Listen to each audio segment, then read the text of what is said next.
사랑하는 성도 여러분, 오늘 우리는 혼란스러운 세상 속에서 변치 않는 진리의 말씀을 함께 나누는 귀한 시간으로 여러분을 초대합니다. 세상의 소음이 커질수록 우리는 더욱더 하나님의 말씀에 귀를 기울여야 합니다. 오늘 나눌 이 예언의 말씀이 여러분의 마음에 큰 위로와 소망이 되기를 바랍니다. 본격적인 말씀에 앞서 이 귀한 진리의 복음이 더 많은 영혼에게 전달될 수 있도록 좋아요와 구독으로 저희의 사역에 동참해 주시길 부탁드립니다. 여러분의 작은 손길 하나하나가 하나님의 나라를 확장하고 잠든 영혼들을 깨우는 귀한 도구가 될 것입니다. 여러분의 삶에 하나님의 크신 축복이 늘 함께 하시기를 기도합니다. 우리는 지금 예수 그리스도의 재림 직전 인류 역사의 마지막 장을 살아가고 있습니다. 이 시대를 살아가는 믿는 자들에게 주님께서 주신 특별하고도 소중한 약속이 있습니다. 바로 요한계시록 3장 10절의 말씀입니다. 내가 나의 인내의 말씀을 지켰은즉 내가 또한 너를 지켜 시험의 때를 면하게 하리니 이는 장차 온 세상에 임하여 땅에 거하는 자들을 시험할 때라. 이 말씀은 오늘날 우리를 위한 약속입니다. 여기서 나의 인내의 말씀을 지켰다는 것은 세상의 거짓과 타협하지 않고 꿋꿋하게 말씀의 진리를 붙들었다는 의미입니다. 그리고 그에 대한 보상으로 하나님께서는 우리를 시험의 때로부터 지켜주시겠다고 약속하십니다.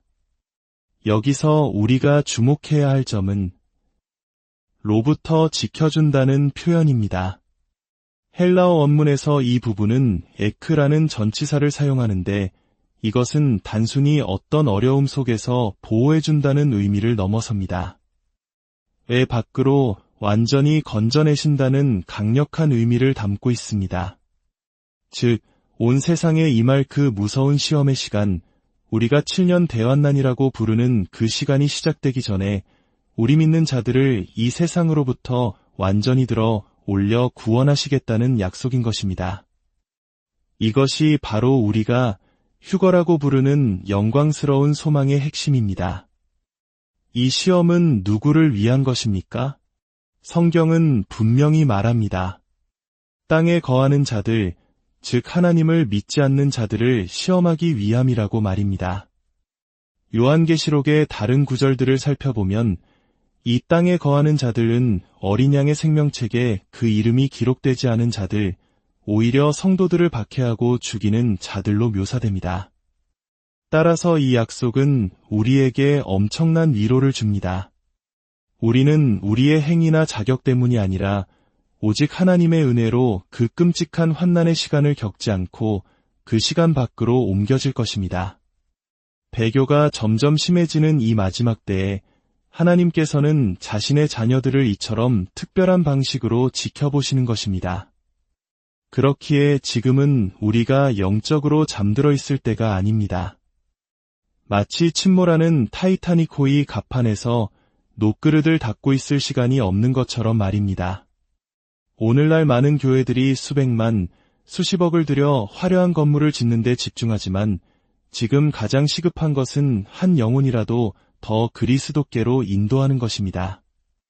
우리에게 남은 시간이 많지 않다는 것을 기억해야 합니다. 이제 요한계시록 17장의 깊은 예언 속으로 들어가 보겠습니다. 8절은 이렇게 기록합니다. 내가 본 짐승은 전에 있었다가 지금은 없으나 장차 무적행으로부터 올라와 멸망으로 들어갈 자니 땅에 사는 자들로서 창세 이후로 그 이름이 생명책에 기록되지 못한 자들이 이전에 있었다가 지금은 없으나 장차 나올 짐승을 보고 놀랍게 여기리라. 여기서 등장하는 짐승은 단순히 한 인물을 넘어 하나의 거대한 왕국 또는 제국을 상징합니다. 성경에서 왕과 왕국이라는 단어는 종종 동일한 단어로 사용되며 문맥에 따라 둘 다를 의미하기도 합니다. 이 짐승은 바로 마지막 때에 등장할 적그리스도와 그가 세울 제국을 가리킵니다. 그리고 9절은 우리에게 지혜를 요구합니다. 지혜 있는 뜻이 여기 있으니 그 7머리는 여자가 앉은 7산이요. 이 구절은 우리에게 매우 중요한 지리적 단서를 제공합니다. 역사적으로 일곱 언덕의 도시라는 별명으로 불린 도시는 단 한 곳, 바로 로마입니다. 고대부터 로마는 7개의 언덕 위에 세워진 도시로 유명했습니다. 따라서 성경은 예언의 중심 무대가 로마와 깊은 관련이 있음을 명확히 하고 있는 것입니다. 계속해서 10절은 이 7머리가 7왕 즉 7왕국을 의미한다고 설명합니다. 사도 요한이 이 계시를 기록하던 시점을 기준으로 5은 이미 멸망했고 하나는 현재 존재하며 마지막 7번째는 아직 오지 않았다고 말합니다. 역사를 돌아보면 이스라엘과 관련을 맺으며 거짓 종교의 중심지 역할을 했던 거대한 제국들을 떠올릴 수 있습니다. 이집트, 아시리아, 신바빌로니아, 메디아 페르시아, 그리스, 그리고 요한이 이 글을 쓸 당시 세상을 지배하던 로마 제국까지. 이것이 바로 6번째 왕국입니다.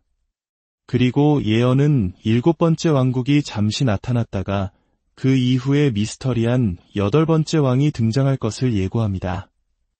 11절을 보십시오. 전에 있었다가 지금 없어진 짐승은 8째 왕이니 7 중에 속한 자라 그가 멸망으로 들어가리라. 이 8번째 왕은 바로 적그리스도를 의미합니다. 그는 과거 로마 제국의 문화적, 정치적 유산 위에서 부활할 새로운 제국, 즉 재건된 로마 제국을 이끌 지도자입니다. 아마도 이 제국은 처음에는 10개의 국가연합으로 시작될 것입니다. 많은 성경학자들이 오늘날의 유럽연합의 형성 과정에서 이 예언의 그림자를 보고 있습니다. 이 10개의 국가연합 위에 적그리스도는 강력한 리더십으로 등장하여 세계를 장악하게 될 것입니다. 그런데 이 예언에서 가장 중요한 것은 여자, 즉 음녀의 정체입니다. 이 여자는 짐승의 등에 올라타 세상을 지배하며 성도들의 피에 취해 있습니다. 그녀는 로마라는 도시의 기반을 둔 거대한 종교 시스템을 상징합니다. 정치적인 로마 제국이 무너진 이후에도 그 권력과 영향력을 신비로운 종교의 형태로 이어온 시스템입니다. 여기서 우리는 매우 중요한 구분을 해야 합니다. 성경이 비판하는 것은 특정 종교 시스템이지 그 안에 속한 개개인이 아닙니다. 구원은 개인적인 것입니다. 특정 교단에 속해 있다고 해서 구원받는 것이 아닙니다. 장로교인이든 침례교인이든 가톨릭 신자이든 그 시스템이 개인을 구원하는 것이 아닙니다. 오직 예수 그리스도를 개인의 구주로 영접하고 그분이 십자가에서 나의 죄를 위해 피 흘려 죽으심으로 마련해 주신 용서의 선물을 받아들일 때 우리는 구원받습니다. 예수님께서도 가라지와 알곡을 함부로 뽑지 말라고 하셨습니다. 누가 진정한 신자인지는 오직 하나님만이 아십니다. 하지만 성경은 로마에 기반을 둔 이 거대한 종교 시스템이 마지막 때에 큰 음녀 바빌론으로서의 역할을 할 것이라고 분명히 경고하고 있습니다. 이 시스템은 처음에는 적그리스도의 제국과 협력하여 막강한 권력을 누릴 것입니다. 음녀가 짐승의 등에 올라탄 모습처럼 말입니다. 그러나 그들의 동맹은 영원하지 않습니다. 결국 권력의 정점에 오른 짐승, 즉 적그리스도와 그의 추종자들은 이 종교 시스템을 증오하게 될 것입니다. 그리고 그들은 음녀를 배신하고 그녀를 완전히 파괴하여 폐허로 만들 것입니다. 이는 하나님의 심판의 계획 안에서 이루어지는 일입니다. 이 모든 끔찍한 일들이 일어날 때 진정한 성도들은 어디에 있을까요? 감사하게도 우리는 이 땅에 없을 것입니다. 우리는 하늘에서 이 모든 광경을 지켜볼 것입니다. 데살로니가후서 2장은 적그리스도가 자신의 정체를 드러내기 전에 그를 막고 있는 막는 자가 먼저 옮겨져야 한다고 말합니다. 이 막는 자는 바로 우리 성도들 안에 내주하시는 성령님입니다. 성령님께서 그 역할을 멈추시기 위해서는 성령님이 거하시는 성전인 우리, 즉 교회가 먼저 이 땅에서 들림 받아야만 합니다. 그러므로 우리는 적그리스도가 누구일지 추측하며 두려워할 필요가 없습니다. 그가 나타나기 전에 우리는 주님과 함께 있을 것이기 때문입니다. 이제 함께 기도하겠습니다. 하나님 아버지, 이 혼란하고 어두운 마지막 때에 당신의 변치 않는 약속의 말씀을 통해 우리에게 빛나는 소망을 주시니 참으로 감사합니다. 장차온 세상에 임할 그 무서운 시험의 때로부터 우리를 지켜주시고 그 시간 밖으로 우리를 건져주시겠다는 약속을 굳게 믿습니다. 주님, 그리스도 안에서 잠든 자들이 먼저 일어나고 우리 살아남은 자들도 함께 구름 속으로 끌어올려져 공중에서 주님을 영접하게 될 그 영광의 날을 소망합니다. 세상이 점점 더 악해질수록 우리의 소망은 더욱 빛나게 하옵소서. 두려움이 우리 마음을 지배하지 않게 하시고 주님께서 주시는 평안과 확신으로 가득 채워주옵소서. 이 소망이 우리가 더욱 담대하게 복음을 전하는 동기가 되게 하여 주시옵소서. 듣는 모든 이에게 이 진리의 말씀을 전할 용기를 허락하여 주옵소서. 우리 주 예수 그리스도의 이름으로 기도드립니다.